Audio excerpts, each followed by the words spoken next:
Galera, tudo bem com vocês? Eu espero que sim. Hoje a gente inicia o segundo bimestre, bem como a nossa apostila 2, e ela traz em seu primeiro capítulo a tabela periódica.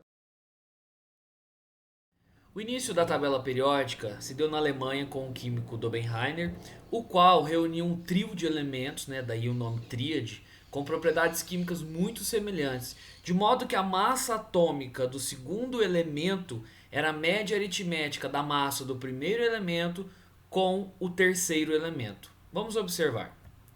Pegando a primeira tríade, lítio, sódio e potássio, pegando a massa do lítio 7 e somando a massa do potássio 39, obtém-se a massa do átomo de sódio.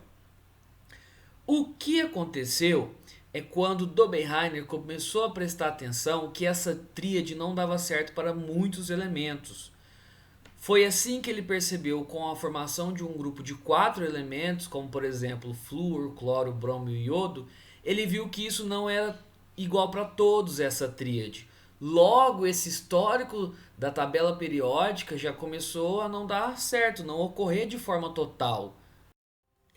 Em seguida, na França, um geólogo chamado Jean Courtot tentou a classificação dos elementos com base na massa atômica do elemento oxigênio, que naquela época já era conhecido como átomo do oxigênio 16, ficando assim então em forma de um parafuso, de uma espiral. Os elementos que estavam na mesma linha vertical apresentavam propriedades químicas semelhantes, isso também baseado em massa, tá bom? Então, até agora, Chamcortot também se baseava os elementos em massa. Logo em seguida, 2 anos após Chamcortot, veio Newlands, um químico inglês, e ordenou os elementos em colunas em ordem crescente, ou seja, do menor para o maior. E ele notou que na primeira coluna haviam 7 elementos. O oitavo elemento se parecia muito com o primeiro elemento e suas propriedades químicas. Logo, iniciava-se uma nova coluna e assim sucessivamente. Ou seja, a cada 7 elementos, o oitavo elemento tinha característica muito parecida com o primeiro e assim formava-se uma nova coluna. Segue o exemplo, ó. O hidrogênio foi até o oxigênio. O flúor seria o oitavo elemento. Então, para Newlands, o flúor apresentava propriedades químicas muito semelhantes à do hidrogênio. Então, começava-se uma nova coluna. Mendeleev era um químico russo e Lothar Meyer era um químico alemão.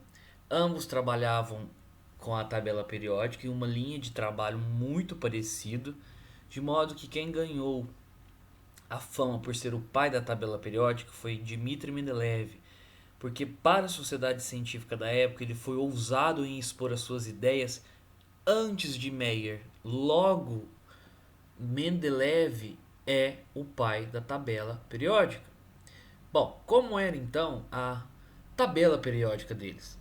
A tabela periódica era disposta em colunas verticais, em ordem crescente de massa atômica, e nas linhas horizontais os elementos apresentavam propriedades químicas semelhantes. Quando eles não conseguiam relacionar propriedades químicas semelhantes de um elemento com o outro, com o anterior, eles deixavam espaços vazios.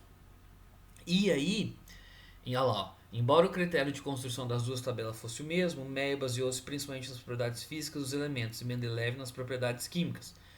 Hoje a gente já sabe que existe, por causa de Mendeleev e Meyer, uma lei periódica que relaciona então os períodos nas linhas horizontais e as famílias ou grupos nas linhas verticais. Porém, isso tudo que nós vimos até agora de tabela periódica está relacionada com a massa atômica. Então, olha aí como era a tabela periódica daquela época.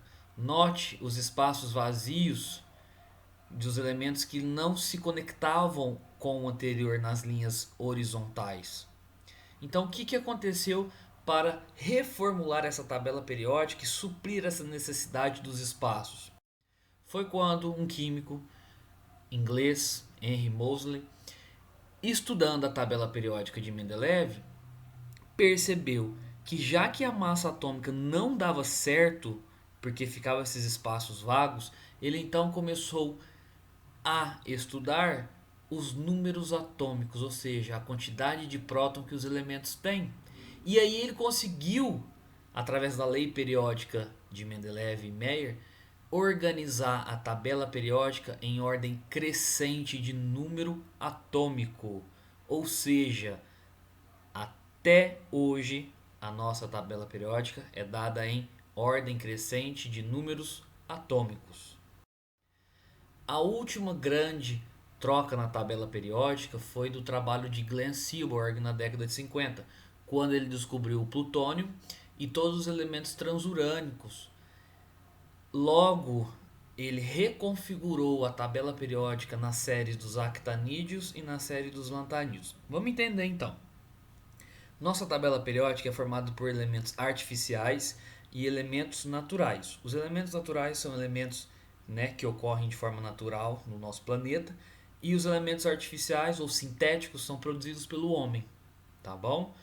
Logo, quando a gente fala lá das tríades de Oppenheimer até Mendeleev e Meyer, estamos falando de uma tabela periódica em ordem de massa. A partir de Moseley, nossa tabela é dada em ordem crescente de número atômico. Então, dessa forma, nossa tabela então tem famílias ou grupos, que são as linhas verticais, de modo que os elementos representativos são aqueles da família A, que vai da família 1A até a 8A ou 18A. Então, são elementos que terminam com uma configuração eletrônica em S e P. Os elementos de transição são aqueles que terminam em subníveis D ou F, de modo que D são os elementos de transição externa e F são os elementos de transição interna. As famílias ou grupos dos elementos representativos têm uma nomenclatura diferenciada. A família 1A são os chamados metais alcalinos. A família 2A são os metais alcalinos terrosos. No meio termo da família A, 1A, 2A, com o restante até 8A, que eu havia dito no slide anterior, temos elementos de transição, que vai da família 3B a 12B. Família 13 ou 3A é o grupo do boro, 14 do carbono, 15 do nitrogênio, 16 calcogênios, 17 halogênios e 18 os gases nobres, de modo que a 1A, 2A até 8A são os elementos representativos. Logo, os períodos são as filas horizontais da tabela periódica e vai de 1 a 7. Bom, esse foi o nosso histórico sobre a tabela periódica, bem como o início do nosso primeiro capítulo da apostila 2. Espero que todos tenham entendido. Muito obrigado.